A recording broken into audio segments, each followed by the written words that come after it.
están? Bienvenidos a mi canal, yo soy Rebeca Grafía, muchas gracias por estar aquí conmigo en otro martes. Y bueno, en esta ocasión vamos a hablar de una noción difícil que es el presentismo, ¿de acuerdo? El presentismo, salió el tema por el video de la historia del tiempo presente, en la que yo les hablaba que también estas nuevas formas de hacer historia tienen mucho que ver con cómo se está configurando también nuestra relación con el tiempo, ¿de acuerdo? Y bueno, yo quisiera retomar esta noción con François Artaud, quien es un historiador francés, el cual ya es un historiador clásico contemporáneo. Él actualmente sigue produciendo, pero digamos toda su obra en general últimamente se ha volcado a pensar el problema del tiempo, ¿de acuerdo? Que él mismo explica que se trazó este interés por preguntarse por el tiempo, perdón, desde el principio de sus obras, ¿no? A él quizás lo recuerden por obras como El espejo de Heródoto, Memoria de Ulises o Regímenes de historicidad, en el que la noción de presentismo aparece ya como tal. Antes de entrar de lleno a esta obra de Regímenes de historicidad y de esta noción, hay que entender un poquito cómo había estado trabajando Artaud antes, ¿de acuerdo? Un acontecimiento clave que vivió el autor fue su experiencia en Berlín en 1990, cuando él viaja a Alemania y percibe, concretamente allí en Berlín, que a pesar de que ya ha sido derribado el muro, se puede ver que hay dos temporalidades en un mismo espacio, ¿de acuerdo? Se perciben dos formas de tiempo en un mismo lugar. Y él se pregunta por qué sucede esto, cómo puede suceder esto, y él lo explica en cómo veía él, por ejemplo, las fachadas, las calles, las tiendas, a las personas incluso. Y bueno, él se da cuenta de que se ha llegado a otro momento, ¿de acuerdo? Se ha llegado a otro momento histórico, o se ha dado como una coyuntura en ese entonces. Y bueno, más adelante, él explica cómo él ya estaba pensando en dos nociones para preguntarse por el problema del tiempo, ¿de acuerdo? Estas dos nociones son régimen e historicidad. De hecho, es el título de su obra, Regímenes de historicidad, en el cual él habla de que un régimen puede ser tomado como un orden, ¿de acuerdo? Es una relación que tiene elementos que están ordenados a partir de una jerarquización o no, pero si nosotros hablamos de, por ejemplo, régimen alimenticio o régimen político, sabemos que estamos hablando, aunque sea metafóricamente, de un orden, ¿no? De algo que se establece, de una reglamentación.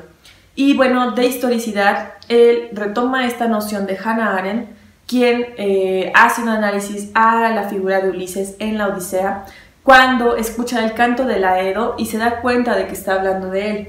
Entonces, esta constatación de que el tiempo ha pasado es a lo que se refiere la historicidad, ¿de acuerdo? Este antes y después, este desplazamiento del tiempo que no necesariamente lo tenemos que ver lineal, pero en el que sí distinguimos que hay un tiempo del cual estamos hablando en el pasado y otro tiempo en el que reconocemos en el presente ese pasado. Bueno, al mismo tiempo Artaud señala cómo existen órdenes del tiempo.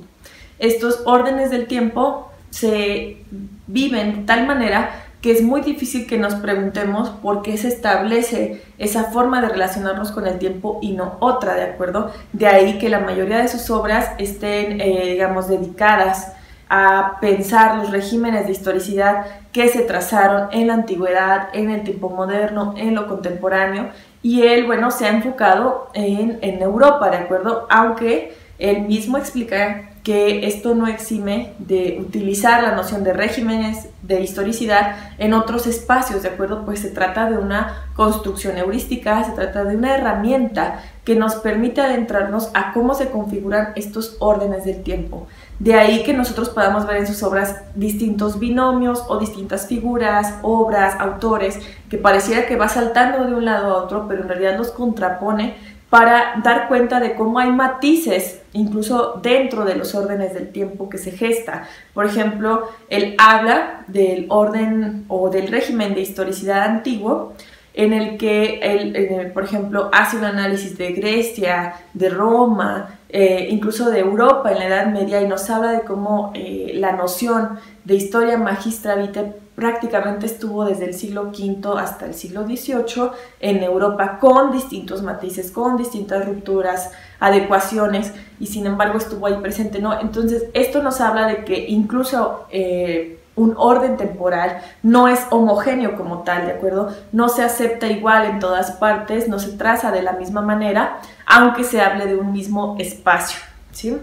Y bueno, para hablar de presentismo, que esto ya nos acerca a una época mucho más contemporánea, él ubica dos momentos fundamentales para señalar cómo cambió el orden del tiempo en el siglo XX, ¿de acuerdo? El primer momento sería en el 68, cuando él percibe que hay otras categorías que están en ascenso, como el futurismo, como lo tecnológico, como la carrera armamentista o espacial, y que sí, se trazaron, digamos, dos polos políticos a nivel global, pero que se sentía un tiempo congelado, un tiempo estancado o un orden temporal que se creía que en mucho tiempo no iba a cambiar, ¿de acuerdo?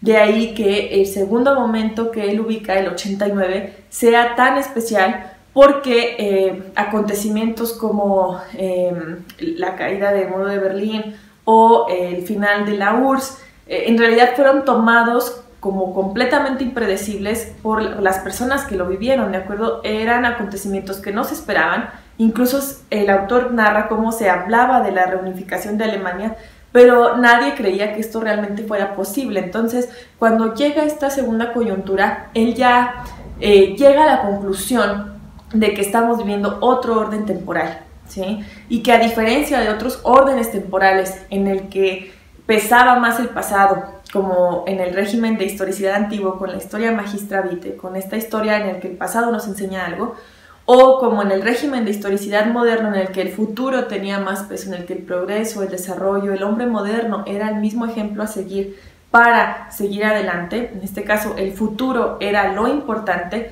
Ahora él percibe que ya no hay una orientación clara de cómo articular pasado, presente y futuro, y ante esto lo único que nos quedó fue volcarnos en un presente presentista, en un presente que no pasa, en un presente que tenemos acceso a él al minuto, que lo podemos tomar con las manos en la masa, que lo podemos nombrar de histórico y que al mismo tiempo podemos saltar de una distracción a otra, que al mismo tiempo podemos ir de un entretenimiento a otro, de un lugar a otro, pero que también es un presente obsesionado con el pasado, pero con nociones como patrimonio y memoria. Es decir, el historiador o la disciplina histórica ha sido desplazado en este acercamiento que se tiene con el pasado, ¿de acuerdo? El presente, digamos, lo tenemos al momento, pero al mismo tiempo vive obsesionado con el pasado a través de la memoria y del patrimonio. ¿Por qué ya no del historiador?, se pregunta Franz Horto. Pues porque la disciplina histórica ha perdido orientación.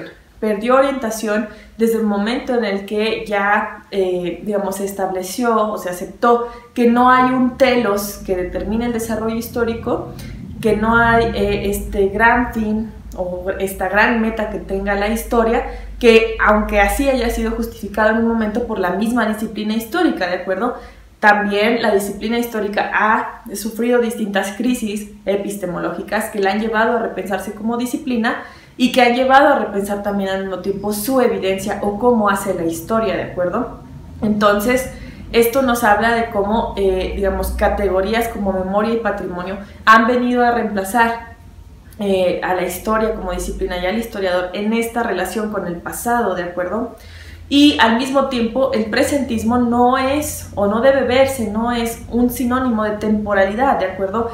Se viven distintos presentes, se viven distintos presentismos. Por ejemplo, un presentismo que él ubica en la literatura es con la novela de The Road, de Cormac McCartney, en el que solamente se nos muestra un mundo apocalíptico en el que no sabemos qué ha pasado y los personajes están en un presente constante, ¿de acuerdo? En el que no se vislumbra ni un futuro ni un pasado.